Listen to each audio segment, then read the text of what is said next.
ወዳጆቼ እስኪ ልጠይቃችሁ፣ ዓለምን ያናወጡ የዘላለምን መጋረጃ የቀደዱ የሰውን ልጅ የህይወት አቅጣጫ ፍጹም የለወጡ 7 ቀናት። በዓመት ውስጥ የምትገኝ አንዲት ሳምንት አለች። በታሪክ ማህደር ውስጥ እንደ እርሷ ያለ የለም። ግን በእነዚህ ቀናት ውስጥ ምን ነበር የተፈጸመው? የንጹህ ፍቅርና ስልጣን እንዴት ወደ ግጭት ሊያመራ ቻለ? የቤተ መቅደስ መንጻትና የተክሏ ፍሬ አልባነት ላይ የተላለፈው ፍርድስ እንዴት ያን ታላቅ ፍጻሜ መጀመሪያ ሆነ? ውጥረቱ እንዴት ተጋጋለ? የቃላት ፍልሚያው፣ የስልጣን ጥያቄው፣ እውነት ከተንኮል ጋር የተጋጨበት፣ ብርሃን ከጨለማ ጋር የታገለበት ወሳኝ መድረክ እንዴት ተዘጋጀ? ከዚህስ በስተጀርባ የተሸረበው ሴራ፣ በጨለማ የተመከረው ክፉ ምክርና የቅርብ ወዳጅ ክህደት ምን ያክል ልብን ያሳምማል? የክፋት መረቡስ እንዴት ተዘረጋ? የክፋት ጽዋውስ መቼ ነው የሞላው? በዚህ ሁሉ መሃል የሚገርም የትህትና ተግባር፣ የዘላለም ሕይወት ምስጢር መገለጥ፣ ግን ደግሞ በሌሊት ጽልመት ውስጥ የነፍስ መናወጥ፣ አስጨናቂ ጸሎት፣ እያንዳንዱ ክስተት እንደ ሰንሰለት እየተያያዘ ወደማይቀረው የመጨረሻው አሰቃቂ አደባባይ ያመራናል። የዚህ ሳምንት እያንዳንዱን ክስተትና ምስጢር በጥልቀት መመርመር፣ ከድርጊቱ በስተጀርባ የተደበቀውን ትርጉም መፈተሽ፣ የእነዚህን 7 ቀናት ታላቅነት ማወጅ የትምህርታችን ዋና ዓላማ ነው። ይህ የሰባቱ ቀናቶች የሰሙነ ሕማማት ምስጢር ነው። በስመ አብ ወወልድ ወመንፈስ ቅዱስ አሐዱ አምላክ አሜን። የሰው ልጅ የታሪክ መዝገብ በታላቅ ተስፋ ቢጀምርም ከአባታችን አዳም በደል ወይም ስህተት በኋላ በሕማማት፣ በደውያት፣ በመቅሰፍታት፣ በብዙ መከራ የሰው ልጅ ሊኖርባቸው ግድ የሆነባቸው ቀናቶች ጥቂቶች አልነበሩም። ጥሮ ግሮ ወጥቶ ወርዶ ለፍቶ ማስኖ የዕለት ጉርስን የዓመት ልብስን ማግኘት እጅግ አዳጋች ነበር። ይህ የታሰረው ታሪክ የሚያሳየው የሰው ልጅ በራሱ ጥረትና በገዛ ክንዱ ብቻ ከገባበት የውድቀት ማጥ መውጣት አለመቻሉን ነው።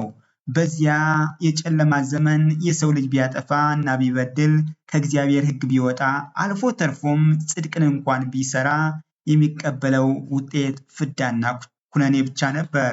እነዚህ ዕለታትና ዘመናት ዛሬም ድረስ በቤተ ክርስቲያናችን ትውፊት ውስጥ የዓመተ ኩነኔና የዓመተ ፍዳ ምሳሌዎች ተደርገው ይወሰዳሉ። ሕግ መኖሩ በደል ለመለየት ቢረዳም ለቆሰለው የሰው ልጅ ነፍስ ግን ፍጹም ድህነትና ፈውስን ሊሰጠው አልቻለም። የሰው ልጅ በሕግ ቀንበር ስር ሆኖ የራሱን ኃጢአት እያወቀ ነገር ግን ከዚህ ባርነት ነፃ መውጣት አቅቶት ለዘመናት ተሰቃየ። ይሁን እንጂ በሰው ልጅ ጥረትና በሕግ አቅም ያልተቻለው ድህነት በመለኮታዊ ቸርነት ሊፈጸም መንገድ ተጀመረ። ሁልጊዜ የሰው ልጅ ቢያጠፋ ቢበድል፣ ከሕገ እግዚአብሔር ቢወጣ እንኳ የዋህ ታጋሽ፣ ቸር አዛኝ የሆነው አምላክ የጠፋውን ሊፈልግ፣ የተራበውን ሊያጠግብ፣ የታረዘውን ሊያለብስ፣ ፍቅር ያጣውን ፍቅር ሊለግስ፣ ሰላም ለሌለው ፍጹም ሰላምን ሊሰጥ፣ ተስፋ ለሌለው ተስፋን ሊያጎናጽፍ ከሰማያት ሰማያት ወርዶ ከቅድስት ድንግል ማርያም ተወለደ። በገዳመ ቆሮንጦስ 40 ቀንና 40 ሌሊት ጾመ። በጾሙ የኃጢአት ስሮችን ወይም ደግሞ ራሶች የተባሉትን ስስትን፣ ትዕቢትን፣ ፍቅረ ንዋይን ድል አደረገልን።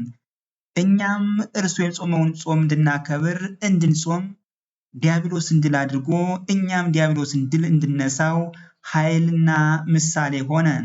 ይህ ሳምንት ጌታችን መድኃኒታችን ኢየሱስ ክርስቶስ የሰውን ዘር ሁሉ ከዲያብሎስ ባርነት ነፃ ለማውጣት በፈቃዱ የተቀበላቸውን ጽዋትወ መከራ የምናስብበት ሳምንት ሆኖ ተሰጠን። ይህ ሳምንት ከሞት ወደ ሕይወት፣ ከጨለማ ወደ ብርሃን የምንሸጋገርበት የታሪክ መሸጋገሪያ ወቅት ነው።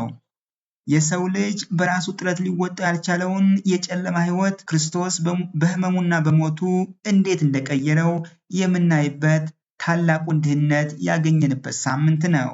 በሰሙነ ሕማማት የመጀመሪያው ታላቅ ዕለት ዕለተ ሰኑይ ሰኞ ሲሆን የሰው ልጅ ከውድቀት በኋላ ለዘመናት ሲጠብቀው የነበረው የድህነት ጉዞ ምዕራፍ ከተካተተባቸው ገጾች ውስጥ አንዱ ዕለት ነው። ይህ ዕለት አንጾተ ቤተ መቅደስ፣ የቤተ መቅደስ መንጻትና መርገመ በለስ የተፈጸመበት ዕለት ሲሆን ጌታችን መድኃኒታችን ኢየሱስ ክርስቶስ ሰው ሆኖ በዚህ ዓለም ሲመላለስ በሆሳዕና ማግስት ከቢታንያ ወደ ኢየሩሳሌም ሲገባ 2 ነገሮችን አከናውኗል። አንደኛው ከቅጠል በስተቀር ፍሬ ያላገኘባትን ዕፀ በለስ ረግሟል። ሁለተኛ ደግሞ ወደ ቤተ መቅደስ ገብቶ የሚሸጡትን የሚለወጡትን አስወጥቷል። ወንጌላዊ ቅዱስ ሉቃስ ለአንድ ሰው በወይኑ አትክልት የተተከለች በለስ ነበረችው፣ ፍሬም ሊፈልግባት ወጥቶ ምንም አላገኘም በማለት በበለስ ስለተመሰለው የሰው ልጅና በንስሐ ተመልሶ በሕይወት መኖር እንደሚገባው ኢየሱስ ክርስቶስ ማሳሰቡን ያስረዳናል። በለሷ እንደጠወለገችና እንደተቆረጠች ሁሉ ንስሐ አልገባም አልመለስም የሚሉ የምግባር ፍሬ ባለመፍራታቸው እንደሚቆረጡ እንደዚሁም ወደ ገሃነመ እሳት እንደሚጣሉ መጽሐፍ ቅዱስ በግልጽ ያስረዳናል። በለስ የተባለችው ቤተ እስራኤል ስትሆን ፍሬ የተባለ ደግሞ ሃይማኖትና ምግባር ነው። ሁላችንም ፍሬ ሃይማኖትና ምግባር አስተባብረን ይዘን መገኘት ይገባናል። ፍሬ አልባ እንዳንሆን ጌታም ሲመጣ እንዳናፍር የመጽሐፉን ቃል መፈጸም ይጠበቅብናልና።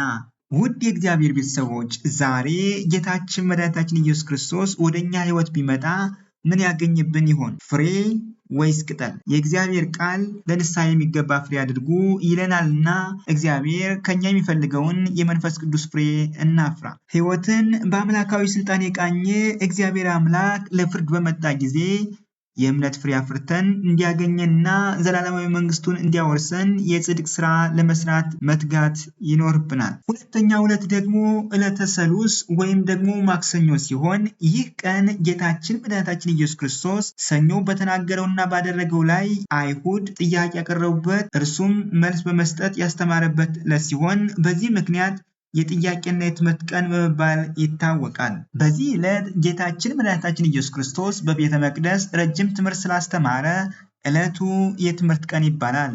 ክርስቲያን የሆነ ሁሉ ከስጋዊ ነገር ርቆ በዚህ ሰሞን የሃይማኖት ትምህርት ሲማር ሲጠይቅ መሰንበቱ መጽሐፍ ቅዱሳዊ ስርዓት ነው። በዚህ ዕለት ጌታችን መድኃኒታችን ኢየሱስ ክርስቶስ ስለ ስልጣኑ ተጠይቋል። ጠያቂዎቹም የካህናት አለቆችና የሕዝብ አለቆች ሲሆኑ ጥያቄያቸውም እንደዚህ የሚል ነበር። በማን ስልጣን እነዚህን ታደርጋለህ? ይህን ስልጣን የሰጠህ ማን ነው?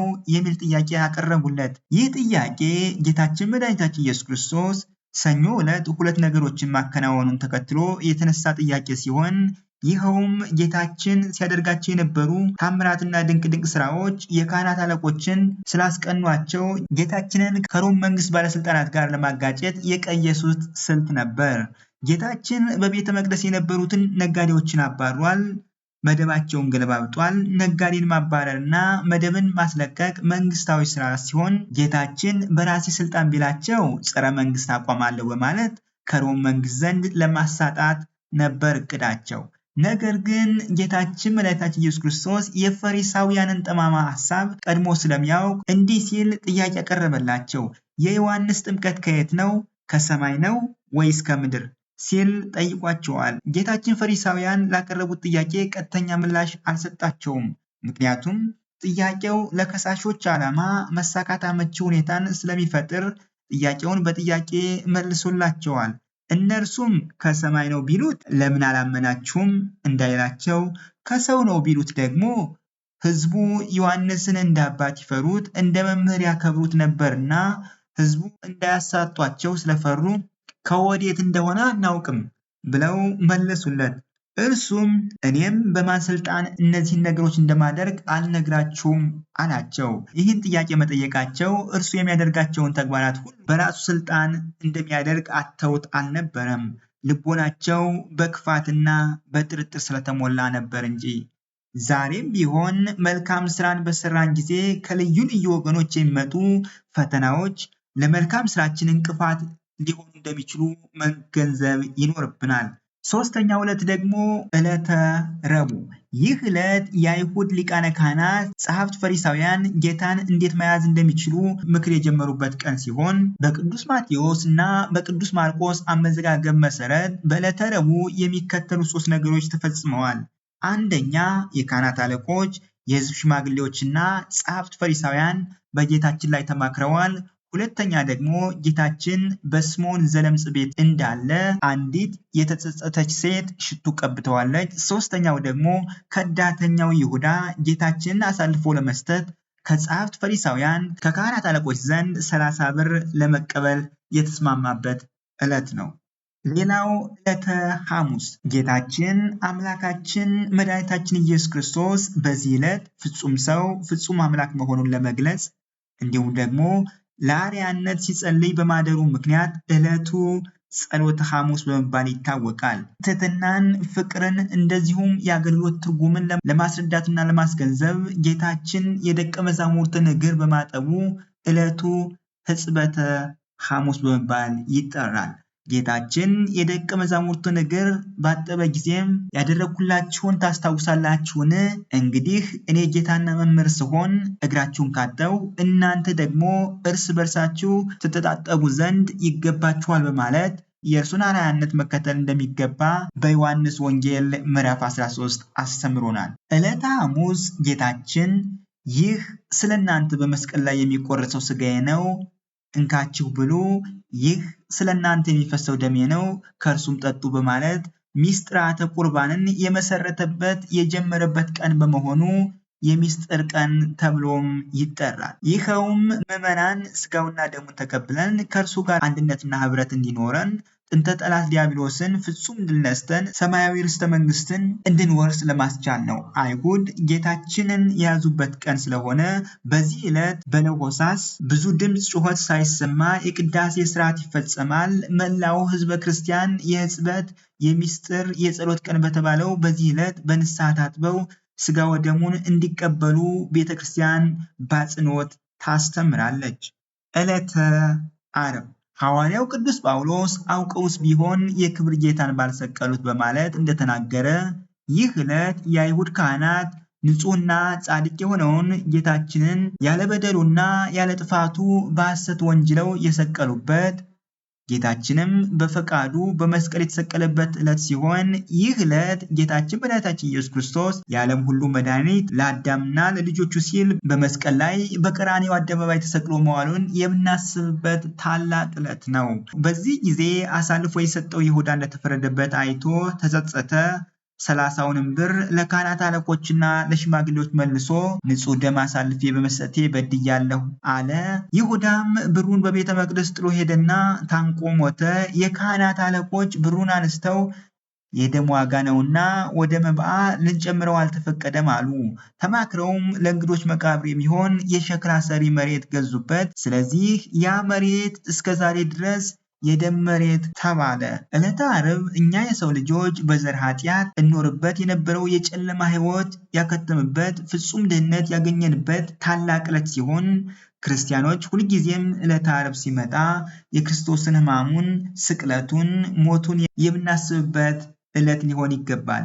በሮማውያን ሕግና ስርዓት መሰረት መስቀል የወንጀለኞች መቅጫ ምልክት፣ የሕይወት መቅጫ አርማ ሆኖ ሳለ ለእኛ ግን የዲያብሎስ ድል መንሻ ስላደረገው በስቅለቱና በሞቱም ሕይወትን ስላገኘን በዚህ ምክንያት ዕለቱ መልካሙ ዓርብ በመባል ይታወቃል። ቀዳሚተ ስዑር ዕለተ ቅዳሜ እግዚአብሔር አምላካችን የሚታዩትና የማይታዩትን በእግር የሚሄዱትና በክንፍ የሚበሩትን በባህር የሚዋኙትን እንስሳትን በመጨረሻም ሰውን በአርአያውና በአምሳሉ ፈጥሮ ያረፈባት ዕለት ስትሆን የመጀመሪያዋ ቅዳሜ ለእግዚአብሔር የዕረፍት ዕለት ናት። እግዚአብሔር ፍጥረታትን ፈጥሮ ከፈጸመ በኋላ ስላረፈባት ታላቋ ሰንበት ትባላለች።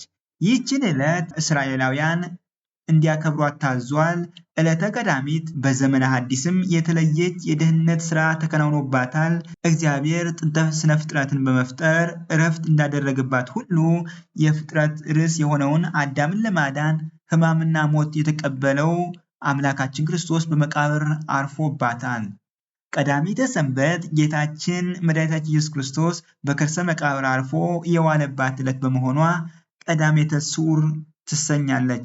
ስዑር የተባለችበት ምክንያት በዓመት አንድ ቀን ስለምትጾም የጾም ቀን በመሆኗ ነው።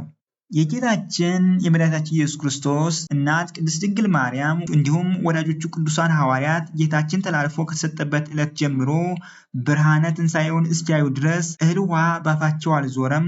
ይመኩበትና ተስፋ ያደርጉበት የነበረው አምላካቸው በመቃብር ስላረፈ ዕለቷን ሞቱን በማሰብና ትንሣኤውን በመናፈቅ በጾም አክብረዋታል። እመቤታችንና ቅዱሳን ሐዋርያት በማዘን በመጾምና በመጸለይ ዕለቷን እንዳከበሯት ሁሉ የተዋሕዶ ልጆችም የተቻላቸው ከዓርብ ጀምረው በማክፈል በመጾም እህል ውሃ ሳይቀምሱ ለ2 ቀናት ያድራሉ። ያልተቻላቸው ደግሞ ዓርብ ማታ በልተው ቅዳሜን በመጾም ትንሣኤን ያከብራሉ።